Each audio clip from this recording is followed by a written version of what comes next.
Hi, students, it's Ms. McKenzie, your K-12 district teacher librarian, and this week's Makerspace activity is creating a 3D rainbow. How cool is that? Okay, because it's the month of March, we're getting a lot of rain. Hopefully we see some rainbows, and the 17th is St. Patrick's Day, so that's why we're going with the rainbow.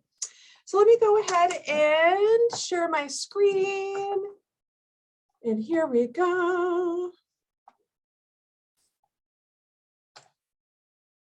Okay, as always, we need our trusty scissors and our glue stick.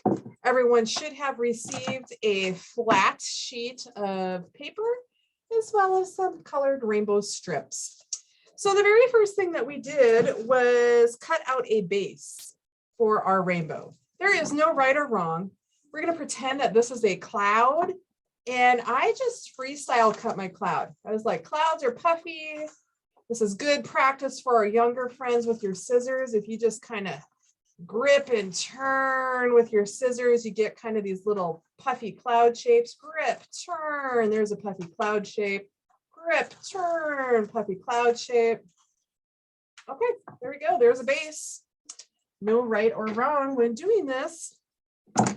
Now, we notice that we have the same length strips of paper. Okay, they're all the same length, but we're going to need to cut some of them down to make the smaller rainbow loops towards the bottom. Okay, and there are different ways you could do this. You could start from the outside with the biggest one and work your way in, or you could start on the inside and work your way out. Okay, I might work my way from outside in. Let's do it that way.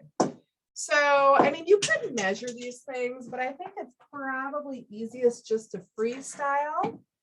And we're going to have to turn a little tab in on each side so that we have something to glue down.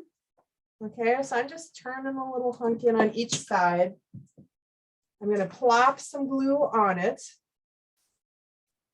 And then we're going to start the outside of our rainbow. Okay, and I'm going to try to just go out as far as I can on my cloud base. So there's step one. Okay, so I have two tabs. I glued them down.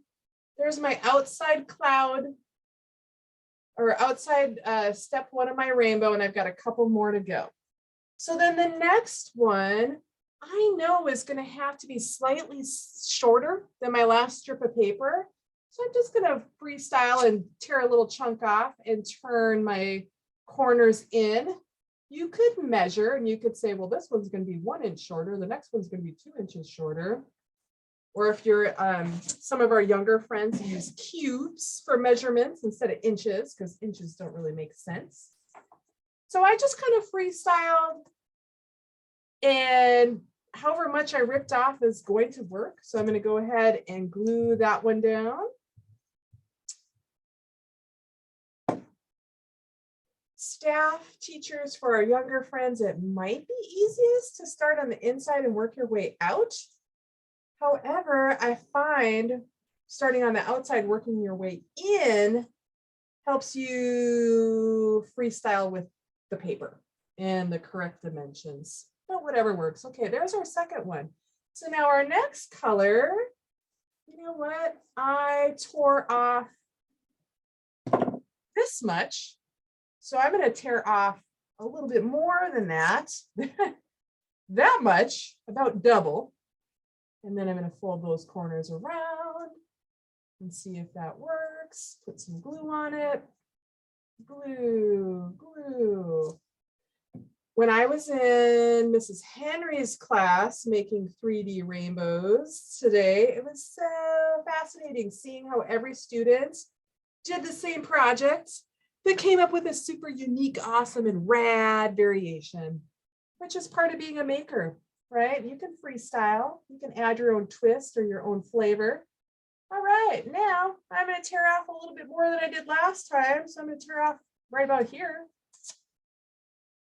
Okay, we're just tearing off a little bit more each time so that we get that nice gap in between each of our rainbow strips.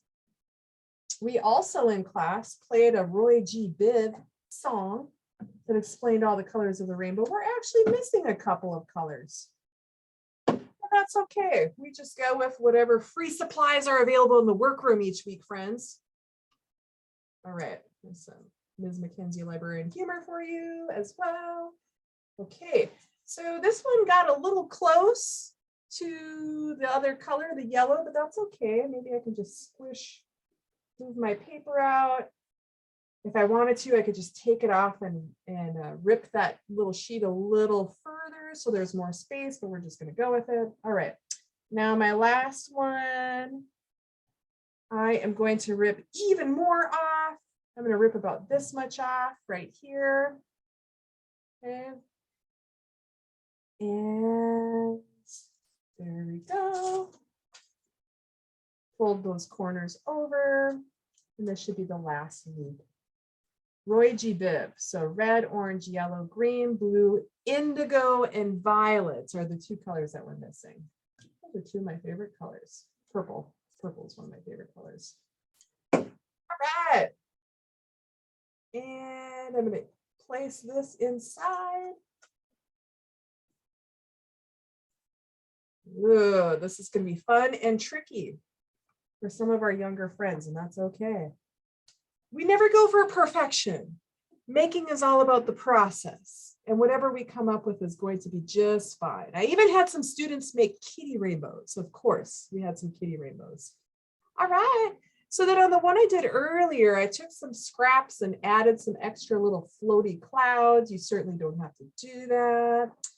But there you go. That was our Makerspace activity for today, for this week. And super exciting news, we have an author coming. Dennis Matthew is coming to visit us on St. Patrick's Day on March 17th. So next week's Makerspace activity is going to be doing gratitude leaves, aligned with one of his children's books, How Grizzly Found Gratitude. And whatever leaves are created, we're going to put them on one big collaborative tree for Dennis Matthew to see when he comes to read to us. And then the week before spring break, our activity will be creating music shakers. So Dennis Matthew is also a singer and a songwriter. So we will make little music shakers so that when he comes to visit us, we'll bring our little instruments with and we'll play along while he is singing. So I hope you enjoyed this week's activity. We'll see you next week. Bye.